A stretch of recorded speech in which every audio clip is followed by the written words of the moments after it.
we didn't realize that all the gas stations close at like 9 o'clock.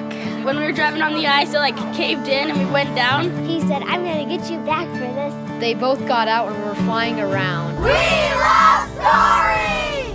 It's time for The Appleseed, a show filled with all kinds of stories for you and your family. On The Appleseed, we believe that great stories can change your world. And sometimes a great story can help you find the words to express your thoughts and your feelings. And we hope that in today's stories, you'll find something meaningful that will open up great conversations with your loved ones.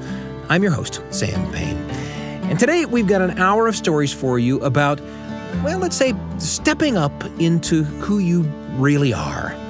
Now, if you don't know what we mean by that, here's an example. You can close your eyes for a minute, unless you're driving, then by all means, keep your eyes open and on the road. Now, picture the famous painting, The Starry Night. You know that painting? I bet you could picture it instantly, or it's easy to find if you look it up. The swirling night sky, the bright glowing moon and stars, the sleeping village below. It's, of course, painted by Vincent van Gogh, one of the most famous artists ever to live. His paintings hang in the world's most prestigious museums. They sell for many millions of dollars. People look at them, enjoy them, and are inspired by them all over the world. But it might surprise you to know that earlier on in his life, he had kind of stumbled from one failed job to another. And his career as an artist only lasted a few short years at the end of his life. Early on, he was an art dealer, a French and math teacher, a bookstore clerk, a preacher. In the midst of his career struggles, he often wrote letters to his brother, expressing his deep desire to find his place in the world. On one occasion, he wrote, "I am still far from being what I want to be, but with God's help I shall succeed." And another time he wrote, "I'm good for something. There's something within me. So what is it?" As we all know now, that something was making those beautiful paintings, and the world is a richer and more beautiful place because he kept searching until he found the thing he was meant to do. Well, we've got some stories like that for you today, of people stepping into being the person they really want to be. And I should say to any Van Gogh fans out there, one of our stories takes place in the art world, sort of. First up, we've got a ballad spoken in rhythmic verse about John Henry, the steel-driving man. Started off working on a riverboat, but it wasn't until he joined a railroad crew that he became the American folk hero that he is.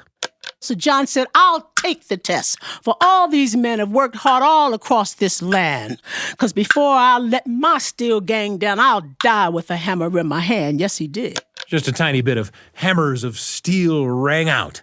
A story told for you by Charlotte Blake Alston, recorded live in the Appleseed studio. And that's coming up. And after that, an original audio drama we've cooked up in our secret lab. It's about a family with an unusual hobby. This fictional family travels the world pulling off elaborate heists to recover priceless works of art that have been stolen. Sounds exciting, right? But there's one member of the team who thinks she's maybe destined for something different than the heist life. And me, I've got the steadiest hands around. You need a lock picked or a precise hole cut in glass? I'm your girl. Just a tiny clip from our audio drama, The Glass Cutter, that you're going to hear later on in the hour. Lots of great stuff today, so let's dive right in with Charlotte Blake Alston, the wonderful musician and storyteller. She's got a wonderfully rhythmic spoken ballad about the folk hero John Henry. She shared it with us in the Appleseed studio, along with our terrific studio audience. Here's the story on the Appleseed. Thank you. Just outside of Philadelphia, so I have to name my little borough Lansdowne because they do claim me there. And we're one of the older boroughs on Philadelphia's southwestern border. There's another one that has a similar name that's north of the city called Lansdale, and we often get confused with Lansdale. So we actually have T-shirts that say down, not Dale. So I'm in Lansdowne, Pennsylvania. So this is a story of one of America's folk heroes. And what's unique about him and why I chose to speak this story as a spoken ballad is because he is the only folk hero who is of African descent. So this is the story of John Henry. There are lots of ballads sung about John Henry. If you don't know John, you're not familiar with that story. Of course, in the early days of America, the infrastructure was created with physical strength, with men's actual manual labor. And that included when they made the decision to run a railroad from the West Coast to the East Coast, it was men who laid the track through all kinds of terrain, including going through mountains. And so they would have men who had these long steel spikes that they would hold up against the rock. Men like John Henry had a 5, 10, 15-pound steel hammer who would hit the end of that steel spike, drive it into the mountain. They would hit it until it went in deep enough, and this would be several of them, deep enough so that the powder men could put dynamite sticks into that indentation, into those holes, and blast that part of the rock, cart it away, and they'd start that process all over again until they had literally hammered their way through the rock. So, of course, a man came along who invented a steam drill, said this steam drill can replace the men, can replace the manual labor. John Henry stepped up and said, if you're going to use a steam drill, you're going to put men out of work. I'm going to prove to you that a man is worth more than a machine, and he races the machine. So this is my spoken ballad of John Henry. Hammers of steel rang out. Now that's your part. Hammers of steel rang out. Hammers of steel rang out. Hammers of steel rang out. Hammers of steel rang out. He was born in Missouri in the 1840s. Others say that Alabama was the place. Some say he wasn't nothing but a Louisiana man or the one North Carolinians embrace. Legend says that he was born with a hammer in his hand. That's the way the story goes. I can't imagine how his mama endured that pain, so I'll spare you the birthing woes. They say the frog stopped frogging and the cricket stopped cricking and the mighty winds quieted down. All of nature was a-watching and a-waiting and a-listening for that itty-bitty baby sound. And as soon as baby John drew his first breath, the mighty rivers roared. Baby John jumped down, started crawling around, banging his hammer on the cabin floor. Yes, he did. Hammers of steel rang out. Hammers of steel rang out. Hammers of steel rang out. Hammers of steel rang out. Well, Lord have mercy, his mama cried. Now, I'm not one to complain, but I want you to know that it feels like I just gave birth to a full-grown man. Well, he wasn't quite a man, but he certainly grew to be a big, tall, strapping boy. And plowing, planting, hauling, lifting was the kind of work he enjoyed. Legend says one day, as an itty-bitty boy, when he was sitting on his daddy's knee, he pointed his finger at a great piece of steel and said, that's steel going to be the death of me. Well, he soon grew bored with farm-type work. He had an itching to travel the land. So he went to find work that would make better use of the strength that he had in his hands. And yes, he did. Hammers of steel rang out. Hammers of steel rang out. Hammers of steel rang out. Hammers of steel rang out.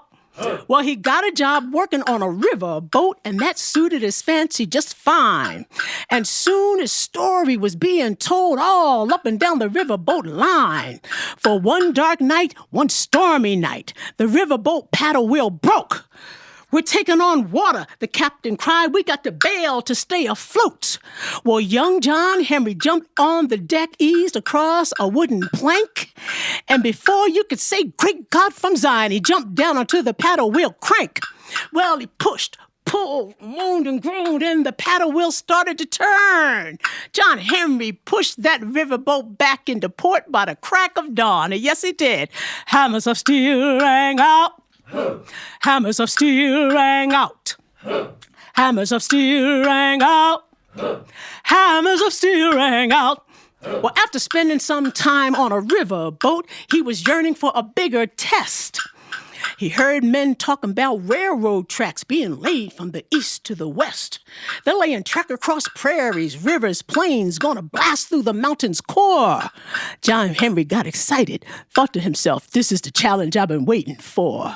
They needed men of strength to wield 10-pound hammers to drive those steel spikes through, so the powder men could put in the dynamite, blast it, and cart away the residue.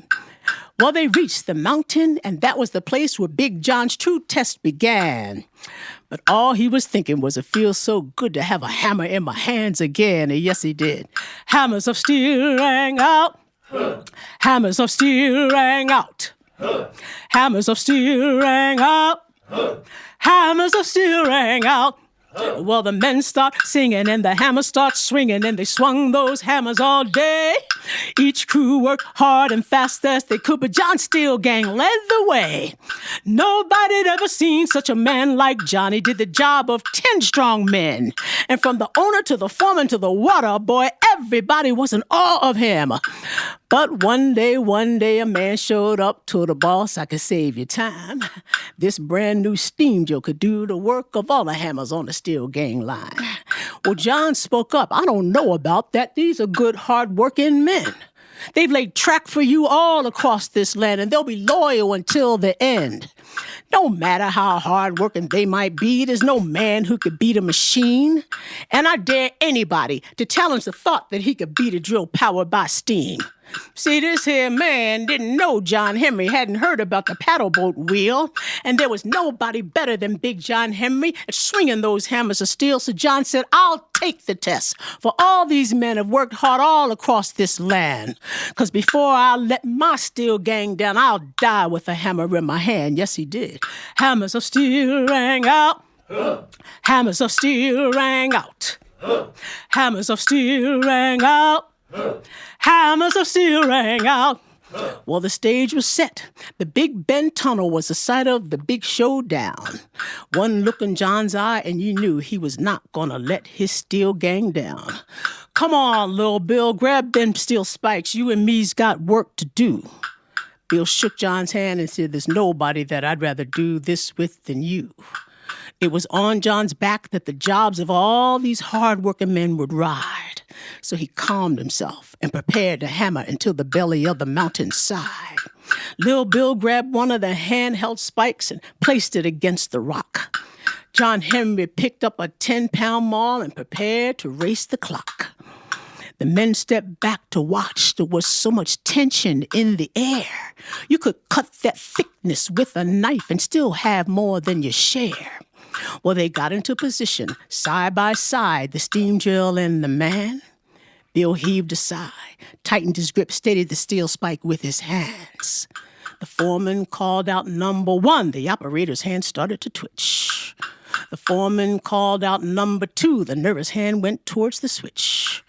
The foreman dropped his hands on 3, and the steam drill roared to life. But the very first hit they heard was steel on steel. John Henry had made first strike. Ah! Hammers of steel rang out. Hammers of steel rang out. Hammers of steel rang out. Hammers of steel rang out. Hiss, hiss, pop, pop, pop, pop, pop. The steam drill chugged and churned, and shovel after shovel after shovel of coal, that steam drill quickly burned. And John Henry was slamming that spike so hard and fast that it got red hot. Lil Bill had to drop it, picked up another. John Henry kept up the fight. Give me a 20-pound hammer, give it to me quick. He tossed the 10-pound hammer away, and the sound of steel on steel echoed all through the mountains and the canyons that day. But swinging one hammer wasn't good enough. Give me a second one, the big man cried. He was swinging both hammers so fast that you could barely see it with the naked eye. They poured water on the steam drill to keep it cool as man and machine kept pace, drilling deeper and deeper until the stone-cold rocket wasn't clear who was winning the race. But John kept going, swinging both hammers till everybody could see that where Big John Henry had dug 5 feet, the machine had only dug 3. 6 foot, 8 foot, 10 foot, John was out drilling the drilling machine. When the steam drill reached the 8-foot mark, John Henry had reached 13. Pour water, shovel in more coal. We can't stop drilling now. But the machine couldn't keep up with Big John's pace, seemed to be slowing down. Then all of a sudden, the steam drill started shaking, shuddered, and it came to a halt. The machine overheated, stopped dead cold, seemed to be falling apart. Yeah, woohoo! All the men cried, he did it, he beat that thing. The 2 holes he drilled totaled 14 feet. The machine couldn't manage 10. Well, John stopped swinging, and all of a sudden, a beam of light shone in his eyes. He had hammered his way through the last bit of rock and broken through to the other side. But when John stepped out into the light, drew in a slow, deep breath, his body gave out. He collapsed to the ground, just the way he'd predicted his death. Well, both man and machine were silent. The hammers no longer rang, but the rhythm of the strikes could be felt in the hearts of every member of John's steel gang. Well, they carried him off the mountain and buried him in the sand. And people came from the east and the west to visit the grave of this man. And if you make your way to the Big Bend Tunnel, there's a statue on that spot. It's been vandalized, pulled off its stand, peppered with buckshot. But no buckshot will stop the stories and songs from being told throughout this land of Big John Henry, the steel-driving man who died with a hammer in his hands. Hammers of steel rang out. Hammers of steel rang out.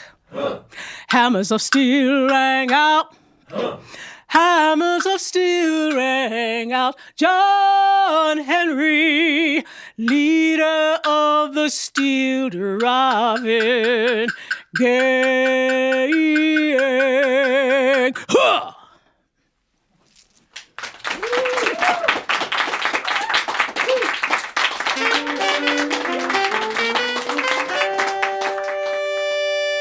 Hammers of Steel Rang Out, a spoken ballad performed by Charlotte Blake Alston.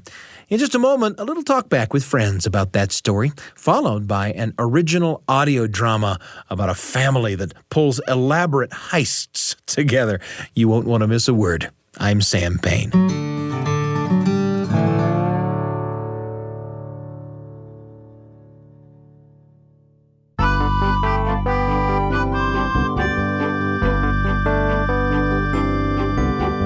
A moment ago, it was our pleasure to listen in the Appleseed studio as Charlotte Blake Alston told us the story of John Henry. Hammers of Steel Rang Out, she calls it.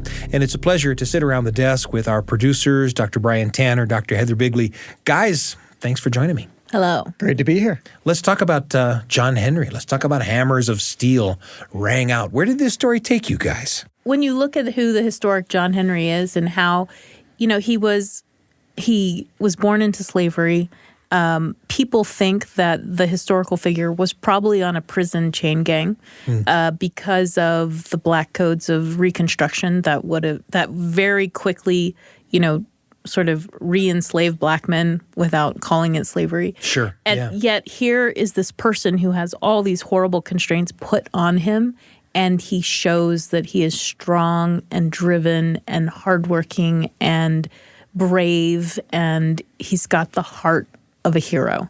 Yeah. And I think that's why we sing that song. Mm-hmm. It's about dignity, this is something that has not gone away. I've heard the story of John Henry and the race against the drill and the steel driving men and the railroad and everything, but the introductory part about him working on the steamships, the different detours that life can take. I've mentioned on this show many times that I was an opera singer in excuse me, in a past life. I don't do very much of that anymore. And it's just like, well, was that not worth it? Does that not mean anything? It was just like, well, no, you accrue all these experiences and your life takes all these turns. And I've done this kind of job. I've done that. And we kind of zigged and zagged back and forth. And everything is just kind of experience that can hopefully make you a richer, rounder person when you do step into the thing that's going to be your duel. Yeah. I got acquainted with this story long before I was really conscious of, for example, Moses, who leads the children of Israel to the Promised Land, but the Promised Land isn't for him. Right. And long before I would become acquainted with like Frodo Baggins, who saves the Shire, but not for him. Right. And this notion of the hero who in the end is ultimately shut out, though. Right. Yeah. Right. And you just spoiled the Lord of the Rings and the Book of Exodus. That's right. For so many people. For so many people. Spoiler alert. Yeah, well, there's more coming. This story brought to mind, for me, a memory that I'd like to share as today's entry in the Radio Family Journal. The Radio Family Journal with Sam Payne. A tiny little story for you and your family. Right when you need it. On the Appleseed.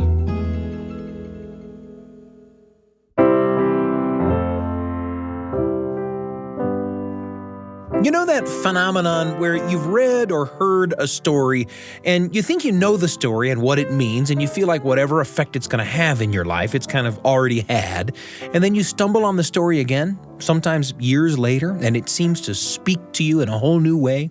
You see things you never saw. The story is brand new again. Maybe that's happened to you. Happens to me a lot. I remember I thought I knew the novel Frankenstein pretty well, the original 1818 story by Mary Shelley. And then a few years ago, I had the flu, and looking for something to read, I pulled Frankenstein down off the shelf. I mean, what the heck, right? And it was like I'd never read it at all before. It came alive for me like a brand new experience. Kind of took the lousy edge off having the flu, to be honest. It's happened with other stories, too. It happens all the time with stories from the Bible, for example. I've known so many Bible stories since I was a little kid that I sometimes take for granted that I've already had the experience there is to have with them. And then I read one again, and somehow the stories are new and enormous. It happened to me last time I read the story of Esther in the Old Testament. Esther in captivity with her people, rising to be queen to Ahasuerus, king of Persia. From the story in the Bible, we don't know a lot about Esther at first. We don't know anything, for example, about what sort of person she is. We know she's surpassingly beautiful. We know that the king prefers her to Vashti, the old queen. Vashti is also beautiful, and because she won't strut around to be hooted at and hollered at by the king's drunken pals, Vashti is, well, she's essentially fired as queen. So Esther, after a long, well, let's call it a talent search, gets the gig. And the other thing we know is that no one knows that Esther is a Jew. And people who tell the story of Esther have a lot of ideas about Esther's religious dedication and her care for the plight of her people outside the palace walls. But the truth is we just don't know. She's kind of a passive character, at least in the beginning. She's not like her cousin, for example. Esther has this cousin named Mordecai, who's kind of an activist. In the story, he's the one, in fact, who originally has the idea of putting Esther forward as a candidate for queen.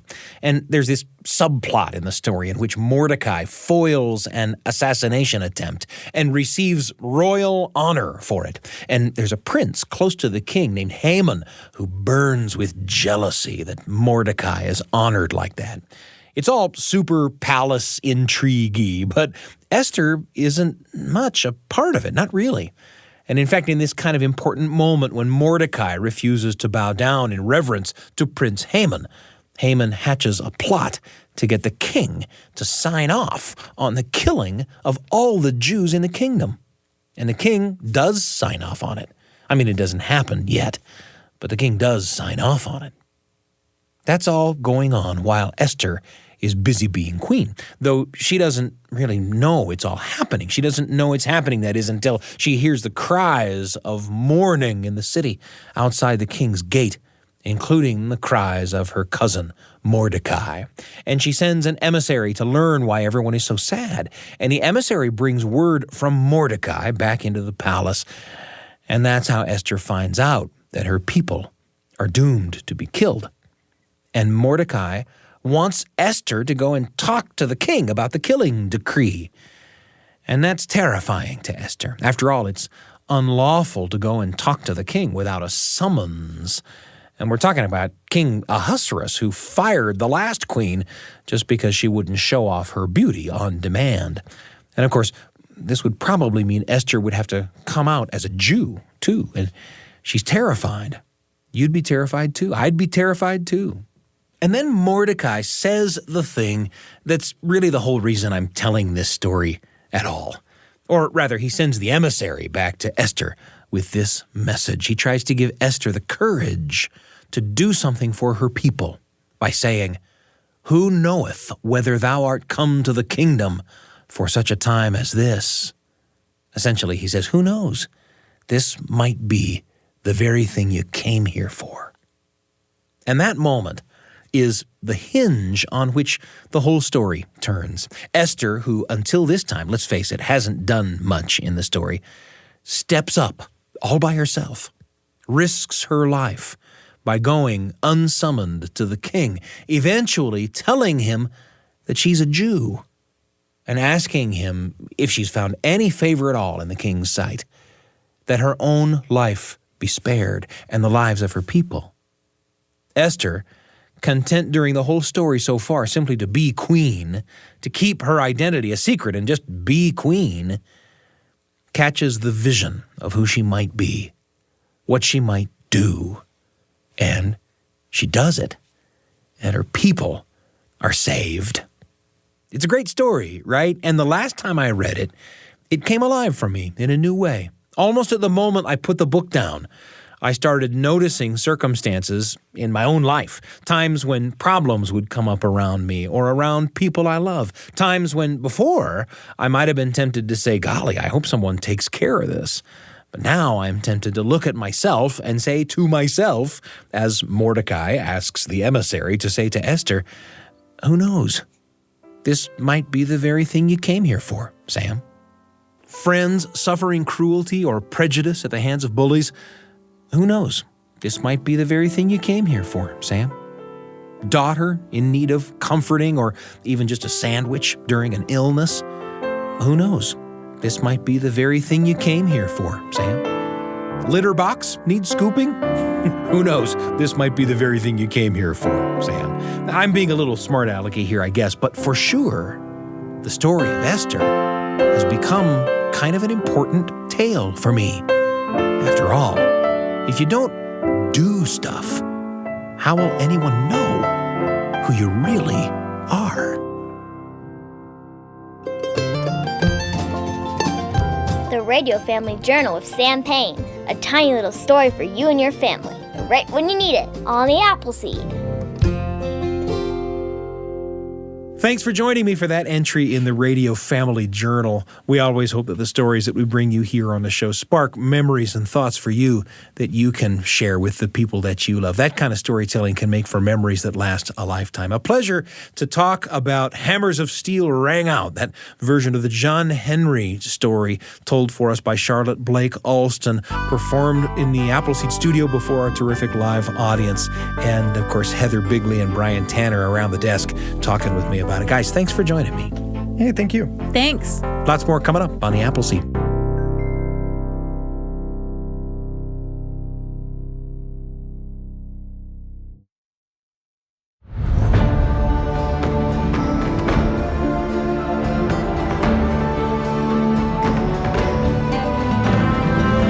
We're just about to hear an audio drama called The Glass Cutter, and it's my pleasure to have joining me in the studio a couple of the folks who helped us bring that to life. I've got Daniel Davis with me, Daniel Davis of sound design fame. Daniel, thanks for joining me. Happy to be here, Sam. Thanks for bringing me in. And I've also got one of the wonderful actors for this piece. This is, of course, Lisa Valentine Clark, also host of The Lisa Show, one of the terrific programs in our family of programs at BYU Radio. And Lisa, it's such a pleasure to have you with me. Thank you, Sam, for having me. Let's talk about the glass cutter. I guess first, Daniel, for you and your team, what was this like to put together? It was exciting. All these cool locations. We started reading through the script. We saw skydiving. We saw snowmobiles, wintry winds. It was just a really fun project to work on. So for you, of course, it was the pushing of buttons, the finding of sound effects, all of that stuff. And for you, Lisa, it was just with your imagination, putting yourself in that environment. You play the mother in this. Oh, yes. And I remember reading the script for the first time and thinking, they have to let me do this. This is who I want to be, I want to be the mom that, of course, is concerned about, her children, but also is the mom with a plan. Sure. That knows what to do and how to do it and is a little bit mysterious. And so this was a dream come true for me. So without making it a lot less mysterious, sort of set this up for us, Lisa. Yeah, you bet. This mom, she has a certain idea of what everyone's supposed to do, what the roles are in the family. And I really relate to that a lot. I have 5 kids myself, and you see them grow up and you think, okay, this is who they are. This is what they should do. I know best because I love them the most. So I should just, and when you find that your kid wants to do something different, that's something that you might not have considered before or wants to be a little different, and it's just not in your wheelhouse, it can make you feel a little like, untethered.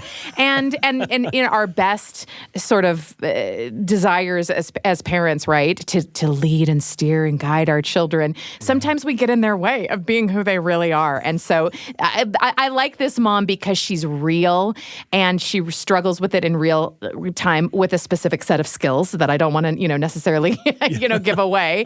But together as a family, they figure it out. They don't just do it individually. Do you find yourself, Daniel, do you come from a long line of sound designers, or have there been moments in your life where you've said, the path that the others in my family have taken is, I'm going to take this other path?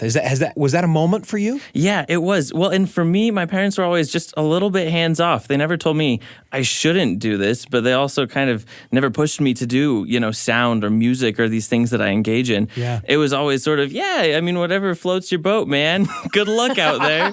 And so I think that's good parenting, though. That's just solid parenting. Yeah. So, I in some ways I can relate because, my parents, they weren't setting me up with all these opportunities and they didn't put me in all of these programs that really prepared me for where I am today. Yeah. But in some ways, it's really different from my parents because my parents also never told me, no, you shouldn't do that. You should go be, a surgeon, right? What you're looking for in a parent is a parent who uses language like, whatever floats your boat, man. Yep. Confirmed. And Lisa, as a real life mom, right, you've watched this kind of thing unfold with your own kids, right? Oh, 100%. My kids are so different. Yeah. And what I identified that they were good at or where I kind of wanted them to go, obviously is something that that I could share with them, right? That we could talk about it. Why not go into acting and storytelling? And it's not very practical, but it is something that could, connect us. And so when one of my children wants to go into Japanese literature, which I know absolutely nothing about, at first there's this kind of hesitancy to say, well, but I don't know anything about that. I can't help you provide opportunities or mentors or things like that. But just to see them be able to go off and say, for whatever reason, I feel very, very passionate about this. And to see them thrive in it is really, really thrilling. And that's something that I hadn't considered before. So that was a nice surprise. And please, one of you, please become a lawyer or a surgeon. But, I don't know, just kidding. Well, here it is. We're going to hear it now. The Glass Cutter here on the Appleseed.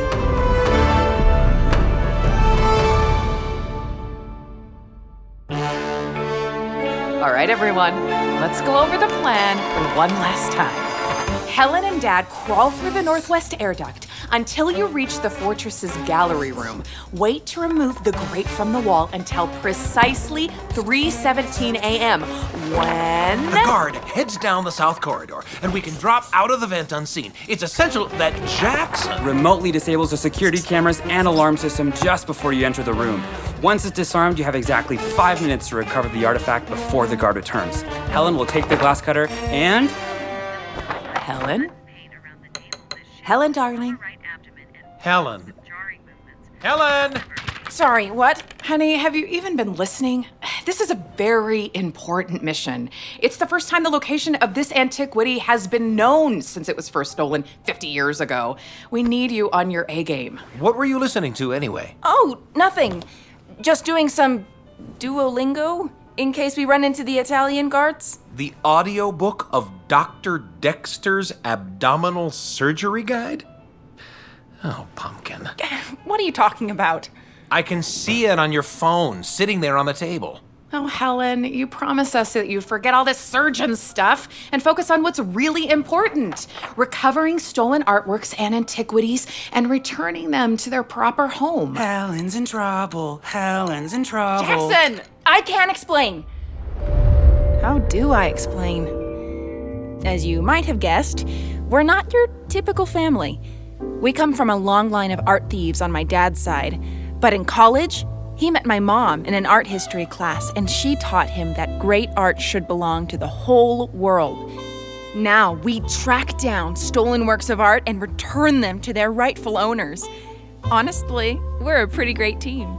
Mom's a walking art history encyclopedia. She even named me and Jackson after her two favorite abstract expressionists. She comes up with the master plan.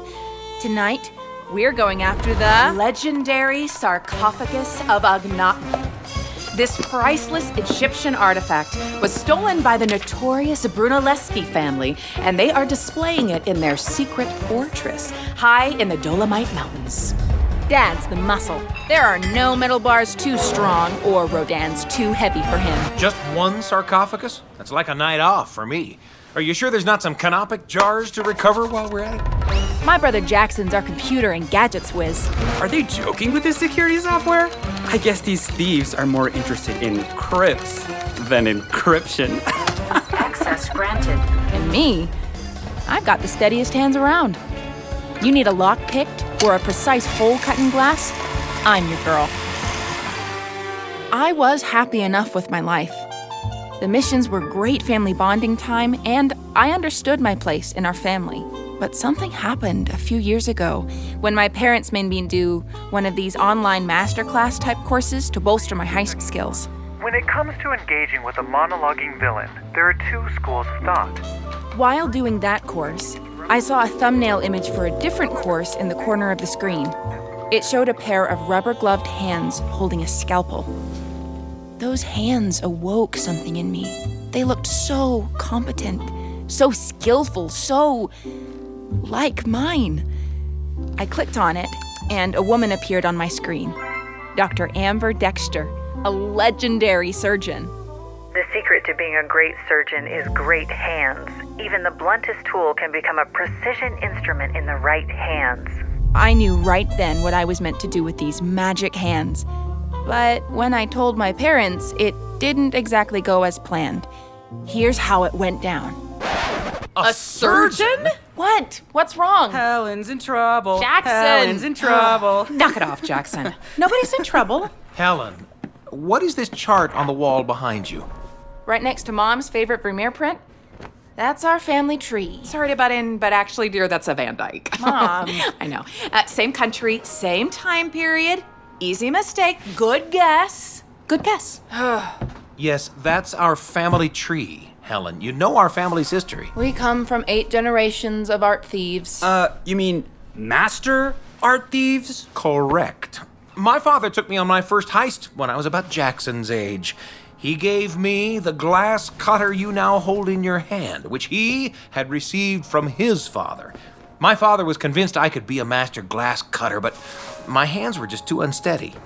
But you've got an artist's hands, and your tool is the glass cutter. But does it have to be? Maybe surgery is my art, and my tool is the scalpel. And besides, Dad, you chose a different path than your family. They stole art, but you return it. So why can't I choose my own path too? You can choose your path. That's why we let you choose to be our glass cutter, right? Seriously, Dad, give me one good reason why I shouldn't be a surgeon. Because you just can't break up the team, okay? Darling, I can handle this. Helen, Our family has a noble calling. We give great works of art back to the world. This family can do great things, but we can't do them if you're not with us. Let's just put a pin in this for now, all right, Pumpkin? Okay. So when can we talk about it? I don't know. Don't we have a Picasso to rescue or something? So, yeah, that didn't go great. But just because they didn't want to talk about it didn't mean that the feeling went away. Something inside of me knew that I was born to be a surgeon. I secretly finished out Dr. Dexter's surgery masterclass. Then I got her illustrated surgical guide. And finally, the audiobook of her memoir. Never forget that while a cut to the flesh may fade, a cut to the family may never heal. I continued participating in the family missions at night. But during the day, I studied medicine. I secretly got accepted to the university where Dr. Amber Dexter teaches. So here we are, about to embark on my last mission. And I've got to keep my secret hidden. So, what's the explanation for that surgery audiobook? Well, I was just prepping for the glass cutting tonight, and, well, it turns out it's quite similar to scalpel technique, so I thought this audiobook might help. I guess that makes sense. Unless there's anything else you'd like to tell us? Huh? Me? Nope. What about you, Dad? Are you up for the mission? Yeah, Dad. You're looking a little pale. Do you have a fever? Just a little stomachache that's been bugging me since yesterday. We've put too much planning into this mission to abort now. That's right. Okay, let's move out. We're approaching the jump zone. You guys ready? Ready. In 3, 2, 1.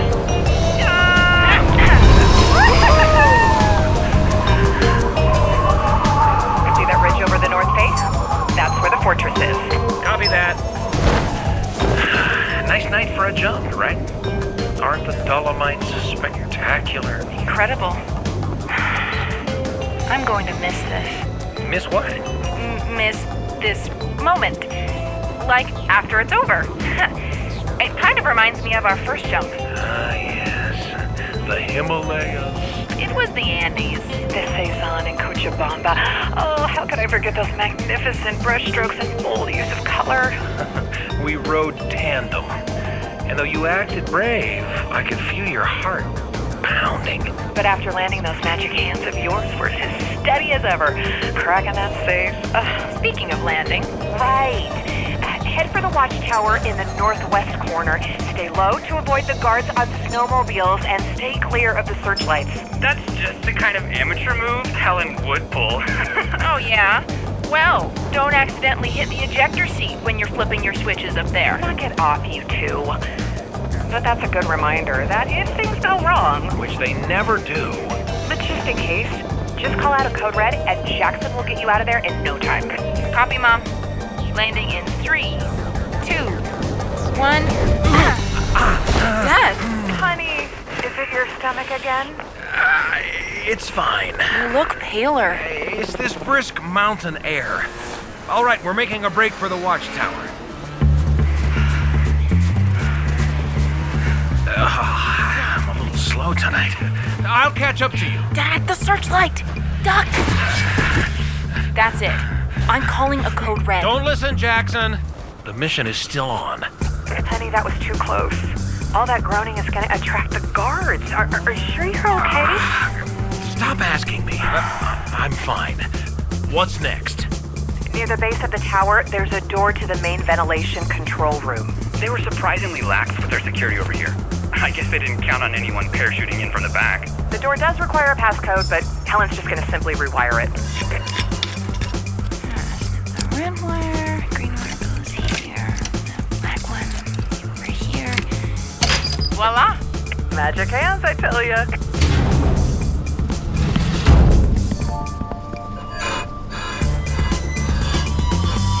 After you. I have a visual on your position in the air duct. The room with the sarcophagus is just 100 feet ahead. Copy that, Jackson. You know what, Pumpkin? Some of our best father-daughter talks happen in an air duct. You're awfully nostalgic tonight, Dad. I know. I'm just thinking about how grown up you're getting. You've made some big sacrifices for the team. You know, someday my duck crawling days will be over. Yeah, your mom and I have been talking, and we think you're the natural choice to lead the team into the next generation. Gee, Dad, that's flattering. But you never know what the future may hold. What if life takes me in a different direction? What would you do then? Is this about that surgery book you had earlier? Because we already discussed this. Sorry to break up this important conversation, hon, but it's almost 3:17 and we need to get our heads back in the mission. Right. Helen, got your glass cutter ready? As always, right here in my mission kit. Alright, let's see. Wire cutters, super glue, a little imaging camera, extra carabiner. Ta-da! Glass cutter. Right on time. The guard just left the area. Deactivating laser sensors and alarm. All right, you have 5 minutes. This is my favorite part. What a rush! Now go!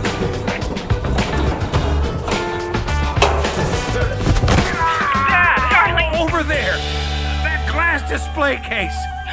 Sudden pain around the navel that shifts to the lower right abdomen and worsens with jarring movements. Dad, your appendix is about to rupture. We've got to cut it out of you right now. Now? Here? In the middle of a mission? We have no other choice. But we're gonna need a surgeon. And you need to get out of there in less than 5 minutes. With these steady hands, 5 minutes is plenty. But you don't have a scalpel or anything. I have everything I need. Even the bluntest tool can become a precision instrument in the right hands. Dad, trust me. This heirloom in my hands is going to save your life. You're gonna slice me with a glass cutter? Shh. I'm an artist with this. Jackson, create a diversion so the guards won't hear us. 10-4, Helen. Cranking the fans up in 3, 2, 1. I've got a visual on the incision, and it's the cleanest cut I've ever seen. Wait, how are you going to seal him up? Yes, you've got to stop him from bleeding out. I must have something in my kit. Hurry, Helen! And just try not to get any blood on that Ottoman Empire rug under you. Super glue. Super glue? Trust me. This will close the incision well enough until we get back to the plane. Helen, you saved your father's life. Oh, you saved my life, Pumpkin.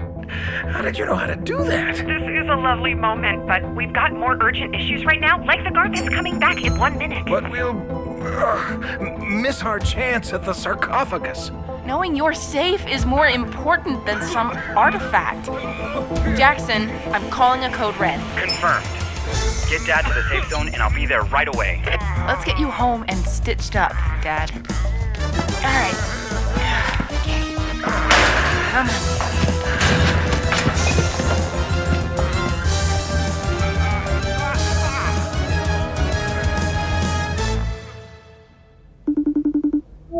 How's our college, girl? Great! I've gotten settled in, and my roommates are really cool. We're so proud of you, honey. Listen, I'm sorry I wasn't always supportive of your surgery dreams. I guess I thought I knew how your life would go, and when you decided to follow another path, it was hard for me to accept. Thanks, Dad. I used to think I'd be going on missions with you forever, too. But I'm really thriving here. I'm just glad we can be honest with each other now. As a wise woman once said, a cut to the flesh may fade, but a cut to the family may never heal. You read Dr. Dexter's memoir. Oh, Mom, that means a lot. Thank you. I just hope the family missions have been going okay without me. We're figuring out how to carry on. Jackson's built a very promising prototype of a glass-cutting ray. Come to think of it, I think it might have some surgical applications. You leave cutting bodies to me, and I'll leave cutting glass to you. Oh, Oh, and I checked your class schedule, and I do think you can squeeze in a seminar on post-impressionism on Tuesday afternoons. Great. I'll look into it, Mom. Sorry, I gotta run off to my lab with Dr. Dexter. Believe it or not, today we're learning about appendectomies. Hopefully this time, you get to use a scalpel.